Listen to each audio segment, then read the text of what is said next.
నమస్తే. ఎన్నో విశేషమైన కార్యక్రమాలు, ఆధ్యాత్మిక కార్యక్రమాలు మన ఛానల్ ద్వారా చూస్తూ ఉన్నారు. మీ నుంచి మంచి స్పందన లభిస్తూ ఉంది. గతంలో కూడా మైలవరపు నాగమణి గారితో నేను చాలా కార్యక్రమాలు చేసి ఉన్నాను.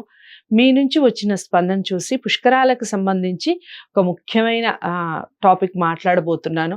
ప్రతి వీడియోని ఫస్ట్ నుంచి లాస్ట్ వరకు చూడండి. ఇక నాగమణి గారి గురించి చెప్పాలి అంటే త్రిజగద్గురు పీఠం వ్యవస్థాపకులు. అలాగే త్రిజగద్గురు పీఠంలో నాగప్రతిష్ఠకు సంబంధించి తన సేవల్ని అందిస్తూ ఉన్నారు. సనాతన ధర్మాన్ని కాపాడటానికి తను చేస్తున్న సేవలు అజరామరం అని చెప్పొచ్చు. అంటే చాలా సంవత్సరాలుగా వాళ్ళ వంశ ప్రతిష్టని కాపాడుకుంటూనే అలాగే నాగప్రతిష్ఠకు సంబంధించి చాలా మందికి అవగాహన కల్పిస్తూ ఉన్నారు. ఇక తన మాటల్లో వినే ప్రయత్నం చేద్దాం. ఆల్రెడీ చాలా వీడియోస్ మన ఛానల్లో ఉన్నాయి.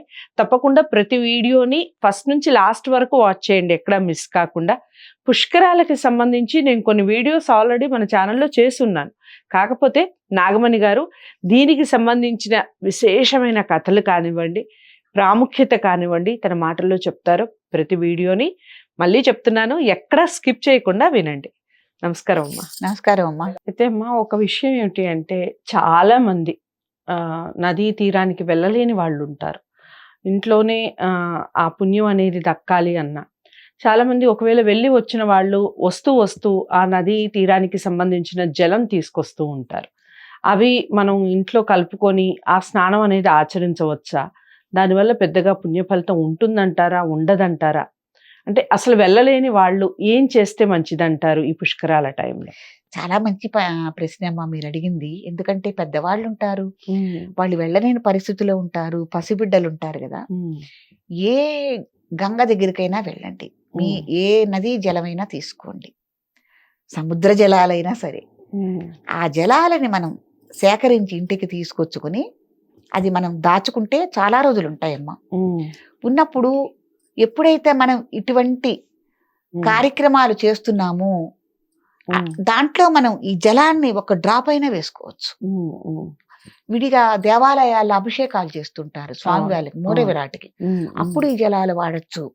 ఇట్లా మీరన్నట్టు పెద్దవాళ్ళకు కూడా మామూలు వాటర్లో అది కొద్దిగా కలిపి ఈ వాటర్ని వాళ్ళందరి మీద జల్లటం వల్ల కూడా పవిత్రత చేకూరుతుంది. ఈ నదీ స్నానం చేసినట్టే వాళ్ళ యొక్క ఫలితాలు అలాగే ఉంటాయి. కానీ సంకల్పం మటుకు చెప్పుకోవాలి. ఆ జల్లుకునేటప్పుడు కూడా సంకల్పం అనేది తప్పకుండా చెప్పుకోవాలి. సంకల్పం అనేది చేసుకోకపోతే దానికి ఫలితం ఉండదు. అట్లాగే తర్వాత అండి, ఎవరైనా పెద్దవాళ్ళు కాలం చేసే టైంలో ఉన్నారు, చివరి దశ అనుకున్నప్పుడు కూడా ఈ జలాలన్నిటిలోనూ అన్ని చేకూర్చుకుని గనక ఉంటే దాంట్లో ఒక తులసి దళం వేసి మనం ఈ జలాలని వాళ్ళ నోట్లో మనం ఉద్ధరణితో గనక పోయగలిగితే గనక వాళ్ళు కూడా స్వర్గ ప్రాప్తిని పొందుతారు. ముఖ్యంగా ఈ నర్మదా నది గురించి చెప్పడం జరిగిందమ్మా. నర్మదా జలాలని చూసినంతని ఆ ఉరవడి కానీ ఆ యొక్క వృద్ధిని కానీ మన కళ్ళతో చూస్తేనే ఎనలేని ఆనందం, పరవశం కలుగుతుంది. అంత అద్భుతంగా, అంత అందంగా ఉంటుంది నర్మద. ఆ చూసినంతనే తరిస్తారు అని చెప్తున్నారు. తర్వాత ఆ నర్మదా జలాలని పుక్కిటి పట్టి ఊయటం ద్వారా అనేక యాగాలు చేసిన ఫలితం వస్తుందని కూడా చెప్తున్నారు. కాబట్టి ఏ జలాలకి లేని యొక్క విశిష్టత, గొప్పతనం ఈ నర్మదా జలాలకి ఉన్నాయి. ఓకే, తర్వాత మీరు నర్మదా నదికి ఎలాగో విశిష్టత ఉంది అన్నారు కాబట్టి దీని అర్థాన్ని వివరిస్తూ, అసలు నర్మదా నదికి సంబంధించిన అర్థాన్ని వివరిస్తూ, అలాగే దీనికి ఉన్న ప్రాశస్యం ఏమిటి, ఎందుకు దీనికి ఇంతటి ప్రాముఖ్యత ఉంది? మిగిలిన అన్ని పుష్కరాలు వస్తూ ఉంటాయి, కానీ నర్మదా నదికి ఎందుకు ఇంతటి ప్రాముఖ్యత? నా విషయాలు చెప్పండి. మనకి పంచమ వేదాలు, మహాభారతంతో పంచమ వేదాలు అంటారు. అట్లాగే నర్మదా ఈ నదులలో 5వది, మనకి సంకల్పంలో 5వది అనమాట. తర్వాత ఈ నదికి ఇంత ప్రాముఖ్యత ఎందుకు అంటే చాలా అందమైంది. నేను ఈ నదీ ప్రవాహం మనకి 1312 కిలోమీటర్లు వైశాల్యంలో ప్రవహిస్తూ ఉంటుంది. తర్వాత అన్ని నదులు మనకి తూర్పు వైపు ప్రవహిస్తూ ఉంటే ఈ నర్మదా నది ఒకటి పడమరగా ప్రవహించి అరేబియా సముద్రంలో కలవటం అనేది చాలా విశిష్టత అన్నమాట, చాలా గొప్పతనం. అన్ని నదులకు మళ్ళీ కాకుండా వ్యతిరేక దిశలో ప్రవహిస్తూ ఉంటుంది. ఉమ్, అలాగే ఈ నదీ తీరంలో ఏవైతే వృక్షరాజాలు ఉన్నాయో ఉమ్, అతి గొప్ప వృక్షరాజాలు, పెద్ద పెద్దవన్నమాట. మనం ఉమ్, ఇద్దరు మనుషులు ఇలా ఉమ్, చేత్తో పట్టినా కూడా అందనంతటి మానులు ఉన్నాయి. ఉమ్, ఆ మానులు భూమిలోకి దిగిన తర్వాత ఉమ్, ఆ వేళ్లల్లోంచి అనేకమైన ఔషధులు ఈ నదీ ప్రవాహానికి తాకి ఆ నదీ జలాలు ఔషధ జలాలుగా కూడా ఉండటం జరుగుతుంది. ఉమ్, తర్వాత ఎంత అద్భుతం అంటేనమ్మా, సూర్యోదయం టైంలో, ఉమ్, సూర్యాస్తమయం టైంలో ఉమ్, ఏవైతే ఈ పెద్ద పెద్ద మహావృక్షాలు ఉన్నాయో వాటి మీద పక్షులు గూళ్ళు కట్టుకుని ఉంటాయి. చెట్లు ఉండగానే పక్షులు గూళ్ళు కట్టుకోవటం సహజం. ఉమ్, అనేక రకమైన పక్షి జాతులు ఈ చెట్ల మీద గూళ్ళు కట్టుకుని ఉమ్, ఈ ప్రవాహం యొక్క ధ్వనులే కాకుండా ఉమ్, ఆ ప్రవాహ ధ్వని కూడా ఓంకారంతో వినిపిస్తూ ఉంటుంది. ఉమ్, ఏ నదికి లేని విశిష్టత ఏంటంటే ఉమ్, ఓంకారంతో వినిపించటం అనేది. ఓకే. ఈ పక్షులు కిలకిలా రావాలు ఉమ్, ఆ ఉభయ సంధ్యల్లో ఒక అద్భుతం వినటానికి. ఉమ్, చాలా మంది మనకి కొత్త జంట ఉంటే హనీమూన్కి విదేశాలని అటని ఇటని వెళ్తున్నారు, కానీ అమ్మ ఉమ్, నిజంగా ఈ నదీ తీరానికి వెళ్తే ఉమ్, వాళ్ళు ఆనందించటానికి, చూడటానికి విజువల్గా కూడా ఒక అద్భుతం చూడగలుగుతారు. ఉమ్, పవిత్ర జలంలో స్నానం చేసిన వాళ్ళు అవుతారు. చాలా అందమైందన్నమాట. ఉమ్, ఇంకొక విశిష్టత ఏంటంటే గొప్పతనమును నర్మదకి ఉమ్, నర్మదా బాణలింగాలనేవి లభించటం. ఉమ్, ఎక్కడ మనం శివాలయాలు నిర్మించి శివలింగ ప్రతిష్టలు చేయాలన్నా కూడా నర్మదా నది ఈ నుంచే నర్మదా వస్తాయి. నదిలో లభ్యమయ్యే ఆ ఉరవడికి తయారవుతాయి నర్మదా శిలలు. ప్రతి ఒక్క శిల కూడా అద్భుతమే. ఉమ్, ఆ నర్మదా లింగాలకి ఒక విశిష్టత, గొప్పతనం ఉంది. అసలు అలా లింగాకృతిలో అసలు భగవంతుడు తయారు చేసి అలా వేసిన లింగాలన్నమాట. లేకపోతే ఒక లింగానికి ఒక రాయికి ఆ ఆకృతి రావటమును, ప్రతి ఒక్క శివలింగానికి ఏదో ఒక విశిష్టత. ఉమ్, అడ్డపొట్టు, లేకపోతే చుక్కలు, లేకపోతే జ్వాలలాగా, ఉమ్, లేకపోతే రకరకాలుగా అన్నమాట. అది శివలింగాలు వాటి విశిష్టతని గొప్పతనం చెప్పగలిగిన వాళ్ళు ఇది బలానా లింగం, ఇది బలానా లింగం అని చెప్తారు. మరకత లింగాలు దొరుకుతాయి, జ్యోతిర్లింగాలు దొరుకుతాయి, తర్వాత పాలలింగాలు దొరుకుతాయి, అర్ధనారీశ్వరులు దొరుకుతాయి. ఉమ్. చాలా విశేషం అన్నమామ. ఎన్నో శిలలు, ప్రతి శిల ఎంతో అద్భుతంగా కనిపిస్తుంది ఆ నదిలో. ఓకే. వాటిని అంటే బయటికి ఇప్పుడు ఇన్ని లింగాలు దొరుకుతాయి కదమ్మా, ఇవి ఈ ఫలానా లింగాలు ఫలానా దానికి చెందుతాయి అనేది ఇప్పుడు మీరు ఇన్ని చెప్పారు కదా. అర్ధనారీశ్వరులు దొరుకుతాయి, ఇలా ఎలా తెలుస్తుంది ఇవని? ఆ శివలింగ విశిష్టత కనిపెట్టే వాళ్ళు ఉంటారు ప్రత్యేకంగా. ఓకే. సైన్స్ పరంగా కానీ, ఉహుహు.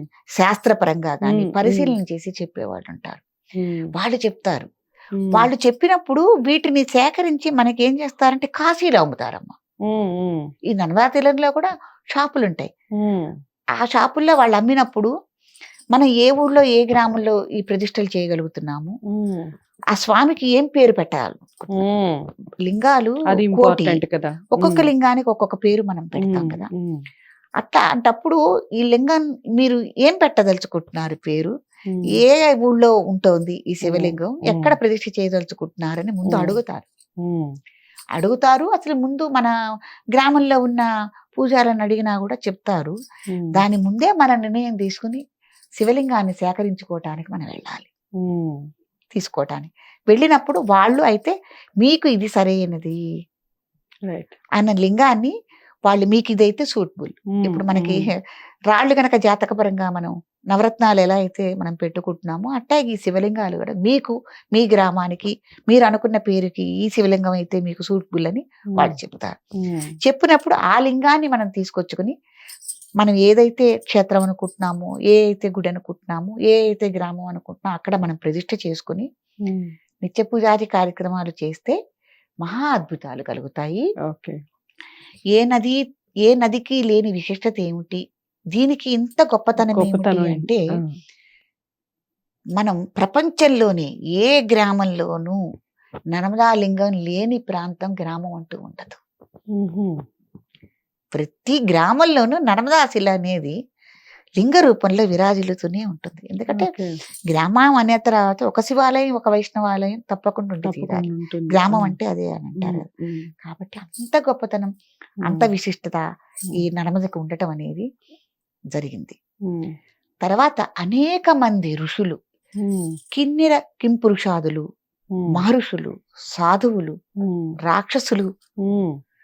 తర్వాత అనేక మంది ఈ నదీ తీరంలో తపస్సు చేసి అనేక యజ్ఞయాగాది క్రతువులు, హోమాలు చేసి తరించారని మనకి పురాణాలు చెప్తున్నాయి. అట్లాగే ఆదిశంకరాచార్యుల వారు కూడా ఈ నదీ తీరంలో సంచరించి అనేక యజ్ఞయాగాది క్రతువులు ఆయన చేస్తూ చేశారా? ఓకే. భక్తులందరి చేత చేయిస్తూ ఉహుం. ఈ ప్రచారం అనేది కూడా విస్తృతంగా ఆ నదీ తీరంలోనే చేశారు. ఓకే. చేసి అక్కడ నర్మదా పురాణం, ఉమ్. నర్మదా వైభవం ఉమ్. అని కావ్యాలని ఆయన రచించటం కూడా జరిగిందమ్మ. ఉమ్. ఆ నర్మద గురించి ఆయన ప్రత్యేకంగా కావ్యాలు రాశారు. ఉమ్. ఉమ్. తర్వాత మనకి బృహస్పతి అనే మహర్షి అనేక యజ్ఞయాగాది క్రతువులు చేసి ఉమ్. తర్వాత ఆయన భృగు సంహిత అనే మన భారతీయ శాస్త్రంలో మొట్టమొదటి భారతీయ జ్యోతిష గ్రంథాన్ని బారూచి అనే ఈ నర్మదా నదీ తీరంలో ఉన్న బారూచి క్షేత్రంలోనే ఉమ్. ఈయన ఆ రచన గ్రంథాన్ని రచించాడు. ఓకే. అది బృహస్పతి సంహితగా పిలువబడుతూ ఉమ్. ఈ రోజు కూడా జ్యోతిష శాస్త్రం ఇంతమంది జ్యోతిషులు, ఇంత పండితులు అయ్యారు అంటే ఆ అదే శాస్త్రాన్ని మూలం అంటారు. అదే మూలం. మొట్టమొదటి భారతీయ గ్రంథం ఉమ్. జ్యోతిష శాస్త్ర మొట్టమొదటి భారతీయ గ్రంథం. ఉమ్. అలా చేసిన తర్వాత ఈ బారూచిలోనే ఈ శంకరాచార్యుల వారు కూడా ఉమ్. చేసింది కూడా, బృహస్పతుల వారు కూడా ఈ బారూచిలోనే చేశారు.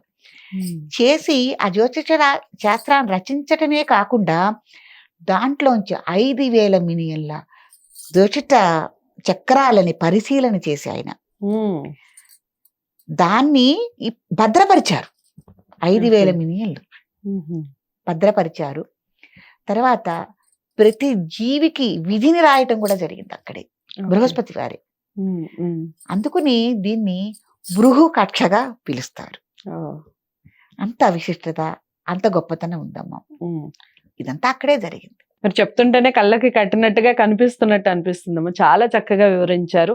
ముఖ్యంగా పుష్కరాలకు సంబంధించి చాలా మందికి అవగాహన ఉన్నప్పటికీ మీరు చెప్పిన తర్వాత చూడాలి అన్న కుతూహలం ఖచ్చితంగా ప్రేక్షకులకు వస్తుంది. ధన్యవాదాలు.